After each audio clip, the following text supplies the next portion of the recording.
salam sejahtera bagi kita semua. Perkenalkan, nama saya Jimmy Hendrik Panggiyukan Sitorus MKom, NUPTK 3450 7616 6330. Saya salah satu dosen tetap pada program studi Manajemen Informatika di kampus Amik Parbina Nusantara, Pematang Siantar. Pada kesempatan kali ini, saya akan menyampaikan video pernyataan diri dosen dalam unjuk kerja Tridharma Perguruan Tinggi untuk memenuhi persyaratan sertifikasi dosen tahun 2026 bidang pengajaran. Pada video ini, saya akan memaparkan salah satu mata kuliah yang saya ampu, yaitu mata kuliah Pemrograman Web 2 dengan kode mata kuliah MKK 1422 dengan bobot 2 SKS. Jumlah pertemuan pada mata kuliah ini adalah sebanyak 16 pertemuan dengan rincian 14 pertemuan tatap muka, 1 pertemuan untuk UTS, dan 1 pertemuan untuk UAS. Mata kuliah ini membahas konsep dasar pengembangan aplikasi web dinamis menggunakan bahasa pemrograman PHP, di mana mahasiswa akan memahami konsep arsitektur client server, sintaks dasar PHP, manipulasi data melalui form, integrasi dengan database MySQL, serta prinsip dasar keamanan aplikasi web. Melalui mata kuliah ini, mahasiswa akan mampu mengembangkan aplikasi web berbasis PHP secara individu maupun kelompok sebagai bentuk penerapan keterampilan teknis dan logika pemrograman. Adapun capaian pembelajaran mata kuliah atau CPMK pada mata kuliah Pemrograman Web 2 antara lain: CPMK 1, mahasiswa memahami konsep dasar pemrograman web dan peran PHP dalam pengembangan aplikasi web dinamis. CPMK 2, mahasiswa memahami sintaks dasar PHP untuk membangun aplikasi web. CPMK 3, mahasiswa mampu mengaplikasikan fitur keamanan pada aplikasi web. CPMK 4, mahasiswa mampu mengintegrasikan antar muka pengguna dengan logika program PHP untuk menghasilkan aplikasi web yang interaktif. CPMK 5, membangun aplikasi web berbasis PHP yang terhubung dengan basis data MySQL. CPMK 6, mengintegrasikan prinsip keamanan dasar dalam pengembangan aplikasi web berbasis PHP. Dan yang terakhir, CPMK 7, mengembangkan proyek aplikasi web berbasis PHP secara individu ataupun kelompok. Kegiatan pembelajaran pada mata kuliah ini dilakukan secara tatap muka dan penugasan mandiri maupun kelompok. Selain itu, saya juga memanfaatkan media online seperti Google Classroom sebagai sarana untuk pengumpulan tugas-tugas mandiri dan pembagian materi pembelajaran kepada mahasiswa. Sistem penilaian akhir pada mata kuliah ini yaitu 10% dari nilai kehadiran mahasiswa, 20% nilai dari tugas-tugas mata kuliah, 30% nilai dari UTS, dan 40% nilai dari UAS. Untuk mencapai CPMK yang sudah saya sampaikan tadi, saya menerapkan strategi DIA, Delivery, Interaction, dan Assessment. Pada aspek delivery, saya menyampaikan materi perkuliahan secara terstruktur yang mengacu pada rencana pembelajaran semester yang sudah disusun. Pada aspek interaction, saya membangun interaksi dua arah yang aktif dan interaktif dengan melakukan tanya jawab untuk memastikan mahasiswa mampu memahami materi yang saya sampaikan. Pada aspek asesmen, saya menerapkan penilaian yang objektif, terukur, dan transparan yang disepakati bersama dengan mahasiswa melalui kontrak perkuliahan di awal semester. Berikut adalah video proses pembelajaran mata kuliah Pemrograman Web 2 pada pertemuan 3 dengan materi struktur kendali dan perulangan. Selamat pagi mahasiswa kalian semuanya. Ya, apa kabarnya pada hari ini? Baik, jadi semoga semua dalam keadaan sehat dan semangat. Sebelum kita mulai pembelajaran kita, selanjutnya kita membuka terlebih dahulu dengan doa. Mari kita berdoa sesuai dengan ajaran kita masing-masing. Doa kita.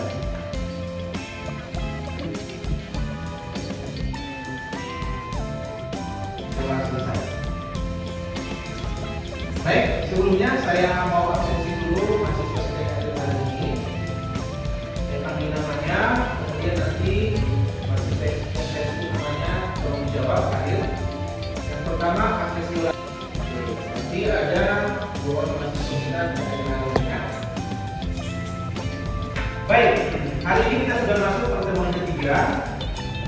kita mengenai struktur kendali dan perulangan. Ya. Jadi nanti di pertemuan ini diharapkan nanti mahasiswa itu mampu menjelaskan struktur kontrol percabangan. Nanti kita akan belajar if else dan switch. Yang kedua, mahasiswa dapat menjelaskan struktur perulangan. Kemudian yang ketiga, nanti mahasiswa mampu menjelaskan penggunaan break dan continue pada perulangan. Nah, di materi sebelumnya atau di pertemuan sebelumnya kita sudah membahas materi mengenai variabel pada PHP, variabel dan operator ya. Nah, saya mau review dulu. Mudah-mudahan mahasiswa semua masih ingat semua ya yang kita pelajari di pertemuan sebelumnya. Yang pertama saya mau tanya dulu, apa itu variabel? Ya, silakan, Riji. Variabel adalah tempat atau wadah yang digunakan untuk menyimpan nilai data yang dapat berubah selama suatu proses. Oke, jadi menurut Riji, variabel itu adalah sebuah wadah. Oke. Ada yang bisa berikan jawaban yang lain? Silakan. Ya, silakan Wiwin. Variabel itu tempat untuk menyimpan data dan informasi sementara di dalam program. Jadi data itu nanti bisa digunakan kembali sama program yang lain. Oke, jadi dari kedua jawaban ini hasilnya sama ya, sebagai wadah untuk menyimpan data sementara. Ya. Di PHP ada dikenal konstanta. Apa itu konstanta? Coba satu orang. Oke, silakan. Konstanta adalah tempat menyimpan data yang nilainya didefinisikan sekali di awal dan tidak bisa diubah saat program berjalan. Oke, jadi konstanta itu milik variabel tetapi nilainya tetap. Materi kita berikutnya adalah struktur kendali. Oke, di dalam bahasa pemrograman ada terdapat beberapa pernyataan kondisi yang berfungsi sebagai percabangan. Ya, jadi fungsi dari struktur kendali ini apabila ada kondisi tertentu, maka dia akan mengerjakan satu blok program tertentu. Jadi dia tidak akan mengerjakannya secara urut. Dia akan mengerjakan berdasarkan kondisi yang ditemukan ketika kode program dijalankan. Nah, yang pertama, struktur kendali yang pertama adalah statement if. If adalah struktur percabangan dalam bahasa pemrograman PHP yang digunakan untuk mengeksekusi satu blok kode hanya jika kondisi tertentu yang bernilai benar. Nah, contoh seperti ini, ya. Jadi ketika sudah dijalankan codingnya, kemudian akan dilakukan pengecekan kondisi. Jika kondisinya benar, maka akan mengerjakan statement tertentu yang sudah kita buat. Tetapi jika kondisinya salah, maka program akan berhenti. Jadi hanya mengeksekusi blok program tertentu apabila kondisinya benar. Ya, sebagai contoh, di sini ada satu buah variabel cuaca, isinya siang. Nah, kemudian kita tampilkan dulu cuaca saat ini, maka akan menampilkan nilai cuaca siang, betul? Oke, kemudian di sini dilakukan pengecekan kondisi. If cuaca sama dengan cerah. Nah, tadi sudah disebutkan Sistia ya. Kalau operator perbandingan salah satunya adalah sama dengan membandingkan dua buah nilai. Oke. Kemudian tampilkan saya akan berangkat ke sekolah. Nah, di sini nilai cuacanya apa? Siang ya. Berarti nanti pengertiannya siang sama dengan cerah, karena di sini nilai cuaca itu siang, maka di sini pengertian kita adalah siang sama dengan cerah. Bernilai benar atau salah? Benar atau salah? Siang sama dengan cerah. Salah. Kenapa? Karena siang itu karakter SIANG, kemudian cerah itu karakter CERAH, maka tidak sama hurufnya. Ya, jadi bukan kondisi itu karena siang dia cerah jadi benar, enggak. Jadi dia akan membandingkan isi cuaca dengan kata cerah. Nah, di sini ditemukan dia false, salah ya. Nah, Eko, saya akan berangkat sekolah. Berarti ini bagaimana? Apakah ditampilkan saya akan berangkat sekolah? Tidak ya? Oke. Tetapi kalau misalnya ini kita ganti menjadi tidak sama dengan, if cuaca tidak sama dengan cerah, kondisinya benar, ya kan? Karena cuaca itu nilainya siang, cerah, dibandingkan kata siang dengan kata cerah itu nggak sama. Tapi kalau tadi cuacanya cerah, maka cerah dengan cerah itu sama hurufnya, ya. Nah, kalau dibuat misalnya di sini tidak sama dengan, maka akan menampilkan kata saya akan berangkat ke sekolah. Oke, kemudian statement if else ini akan mengeksekusi satu blok kode jika kondisi benar dan blok kode lainnya jika kondisinya salah. Kalau yang pertama tadi hanya jika kondisi benar, kalau yang kedua ini kalau benar akan mengerjakan A, kalau salah akan mengerjakan B. Artinya ada alternatif lain. Jadi nanti kalian pun nanti kalau misalnya mengembangkan aplikasi, ketika satu kondisi itu tidak terpenuhi, buatkan apa yang dikerjakan. Jangan sampai aplikasi itu tidak memenuhi satu kondisi, tetapi tidak muncul apapun, tidak ada respon, sehingga pengguna nanti akan bingung. Ini apa hasilnya? Ya. Nah, di sini bisa kita lihat alurnya, ya. Ketika aplikasi dijalankan, kemudian akan dilakukan pengecekan kondisi. Jika kondisinya benar, akan mengerjakan satu statement tertentu atau blok program tertentu. Jika kondisinya salah, maka akan mengerjakan statement 2. Artinya ada alternatif jika satu kondisi tidak memenuhi. Oke. Nah, sebagai contoh, kita lihat dulu contoh di sini. Sebuah variabel nilai diberikan nilainya 87. Ya. Oke, kemudian di sini dilakukan pengecekan kondisi. If nilai lebih besar sama dengan 70, kemudian jika benar akan mengerjakan keterangan lulus. Else artinya jika nilainya tidak di atas 70, maka memberikan keterangan dia tidak lulus. Nah, di sini diberikan nilainya 87. Di sini kondisinya benar atau salah? Nilai lebih besar sama dengan 70. Benar ya? Karena nilai isinya 87 dan dia lebih besar dari 70. Betul? Oke. Karena dia benar, maka akan mengerjakan yang ini. Maka keterangannya lulus. Ya. Nah, kalau saya buat misalnya nilai ini 50. Berarti di sini nilainya 50. 50 lebih besar sama dengan 70. Nilai benar atau salah? Salah. Kalau salah, maka dia akan mengerjakan yang di bawahnya, yang bagian else. Keterangannya tidak lulus. Ya, itu dia. Nah, kemudian berikutnya ini yang lebih kompleks. If, else if, kemudian else. Jadi di sini kita bisa melakukan pengecekan kondisi yang lebih banyak. Ya. Nah, contoh di sini strukturnya ketika sedang mulai dijalankan, kemudian lakukan pengecekan kondisi. Jika benar, kerjakan kondisi A, statement 1, kemudian selesai. Nah, jika salah kondisinya, artinya tidak memenuhi, maka cek lagi kondisi kedua. Jika benar, kerjakan statement 2, kemudian selesai. Nah, jika tidak memenuhi, maka lakukan lagi pengecekan kondisi lainnya.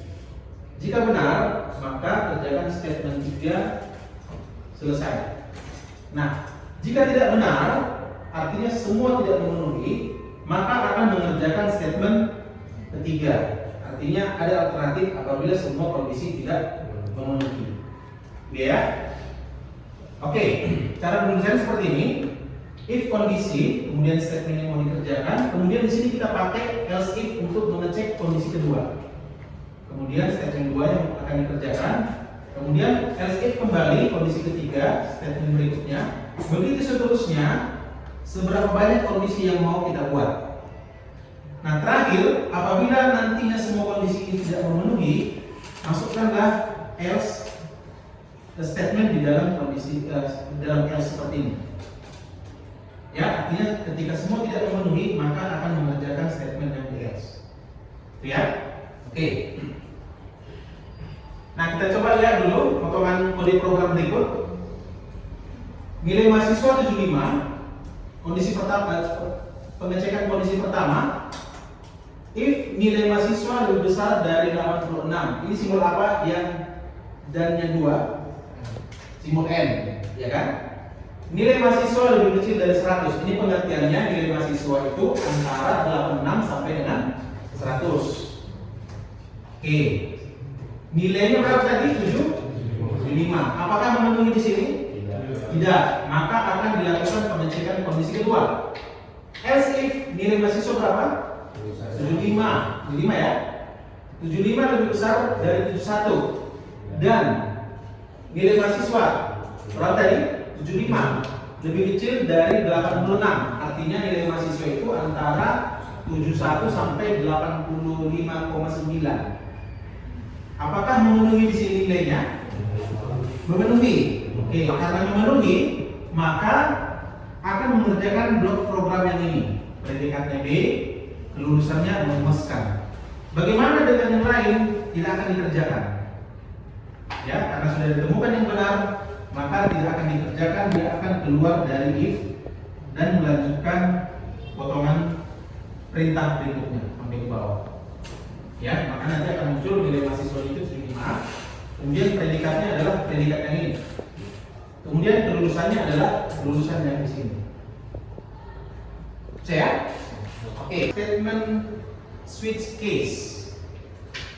Switch adalah struktur kontrol yang digunakan untuk menggantikan banyak if else if, ya, yang membandingkan satu variabel. Jadi di sini ada kata kuncinya satu variabel dengan beberapa nilai tetap.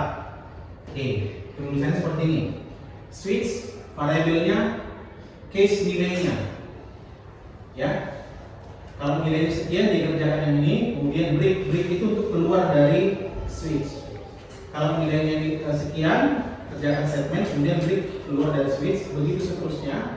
Kemudian apabila tidak satu pun nilai memenuhi, maka dia akan kerjakan bagian default, ya, statement default, kemudian selesai. Nah, kita lihat dulu contohnya di sini. Angka sama dengan 2, switch angka. Angka berapa nilainya? 2. Oke, switch angka. Angka tadi isinya 2. Case 1 benar atau enggak? Salah. Case 2 benar, karena tadi angka isinya 2, maka dia akan mengerjakan ini. Angka adalah 2, kemudian break itu keluar dari switch. Contoh kedua, hari Senin. Switch hari. Case Senin. Sama enggak? Sama. Oke, berarti dia mengerjakan yang ini. Hari ini adalah Senin, kemudian break, yang lain tidak dikerjakan karena sudah ditemukan yang benarnya di sini. Kemudian break keluar dari switch. Ini dia. Paham? Paham sampai di sini ya? Oke. Kita lanjutkan berikutnya. Perulangan. Ya. Perulangan adalah salah satu konsep dasar dalam pemrograman yang memungkinkan eksekusi berulang dari satu blok kode hingga kondisi tertentu terpenuhi. Sebenarnya untuk apa sih dipakai perulangan ini? Yang pertama, dia untuk melakukan efisiensi kode, optimasi tugas, dan pemrosesan data yang lebih dinamis. Oke? Nah, kita lihat dulu contohnya. Kalau kita tidak menggunakan perulangan, maka kita akan mengetikkan perintahnya satu persatu seperti ini untuk menampilkan angka 1 sampai dengan 10. Tapi dengan perulangan kita cukup mengetikkan perintah yang simpel seperti ini, kemudian nanti akan menghasilkan output yang sama dengan yang sebelah kiri, menghasilkan angka 1 sampai dengan 10. Oke? Dalam PHP ada 4 perulangan yang bisa kita gunakan. Nah, khusus perulangan terakhir ini khusus untuk array saja nanti. Ada perulangan for, ada perulangan while, ada perulangan do while. Oke? Langsung saja untuk perulangan for seperti ini. For nilai awal, kondisi, kemudian penaikan, kemudian blok program yang akan dikerjakan. Kita lihat langsung contohnya di sini. For i sama dengan 1 nilai awal, kemudian i lebih kecil sama dengan 5 nilai akhir, kondisi ya. Kemudian i plus itu kenaikannya. Kemudian echo angka i, nanti dia akan menampilkan angka 1 sampai dengan 5. Jadi dimulai dengan angka 1, dikerjakan, naik 1 lagi, dikerjakan, diperiksa dulu. Kalau masih benar naik 1 dikerjakan, diperiksa dulu. Kalau masih benar naik 1 dikerjakan sampai batasnya itu di bawah 5. Selama I di bawah 5 dia akan kerjakan. Oke. Nah, kemudian ada perulangan while. Perulangan while itu adalah dia akan ngecek kondisi dulu, baru dia akan mengerjakan blok programnya. Kalau kondisinya benar, dia akan kerjakan blok program. Jadi perulangannya tidak diketahui dari berapa sampai berapa. Kalau for tadi diketahui jumlah perulangan itu dari 1 sampai 5 misalnya. Kalau di while tidak. Jadi kondisi itu menentukan apakah dia masih berulang atau tidak. Contoh, nilai I sama dengan 1, I lebih kecil dari 5 kondisinya, kemudian tampilkan I plus plus. Ini fungsinya untuk menaikkan supaya ada kontrolnya. Kalau tidak kita buat ini, maka tidak ada pengontrol ulangan itu, ya. Maka nanti akan menghasilkan angka 1 sampai dengan 5. Jadi selama kondisinya benar, dia akan kerjakan, kemudian nilai I-nya naikkan 1-1. Ya. Tapi jika ini salah, sudah lebih besar dari 5, maka dia akan berhenti perulangannya. Kemudian ada perulangan do while. Dia mirip dengan while do, tapi dia akan mengerjakan dulu, baru kemudian cek kondisi. Kalau while itu cek kondisi dulu, baru dikerjakan. Kalau do while kerjakan dulu, baru cek kondisi, ya. Nah, contohnya di sini, nilai I sama dengan 1, ya, tampilkan I, kerjakan dulu, kemudian lakukan penaikan nilai I, kemudian dilakukan pengecekan kondisi. Jadi sama, selama kondisi ini benar, dia akan melakukan perulangan secara terus-menerus, ya, dengan menaikkan nilai I satu-satu, ya, naik 1, jadi 2, jadi 3, jadi 4, jadi 5. Nanti akan menghasilkan output angka 1 sampai dengan 5. Nah, kemudian di situ ada break dan continue. Bedanya, break itu untuk menghentikan perulangan. Kalau continue, melompat. Ya, berarti ada satu iterasi yang dikerjakannya. Contoh di sini penggunaan break. For I sampai dengan 1, kemudian I lebih kecil dari 10. Nah, di dalam ada kita buat pengecekan kondisi. Jika I-nya 5, lakukan break. Break itu maka dia akan berhenti perulangannya. Oke? Nah, hasilnya nanti seperti ini. Angka yang muncul hanya sampai dengan 4. Kenapa? Karena ketika ditemukan 5, break, berhenti perulangan. Ya. Oke. Kemudian penggunaan continue mirip, tapi bedanya continue itu melewatkan. Perulangannya tetap dijalankan, tetapi ada satu nilai yang dilewatkan berdasarkan kondisi. Contoh, if I sama dengan 5 continue, maka kalau kita lihat hasilnya, di sini angka 5-nya nggak ada. Dilewatkannya karena ada perintah continue di situ. Oke? Ya, sampai di sini. Ada kira-kira yang akan bertanya, silakan. Ya, silakan. Yang terakhir. Apa perbedaan antara penggunaan if dan switch? Oke, yang terakhir menanyakan apa perbedaan antara if dan switch. Oke.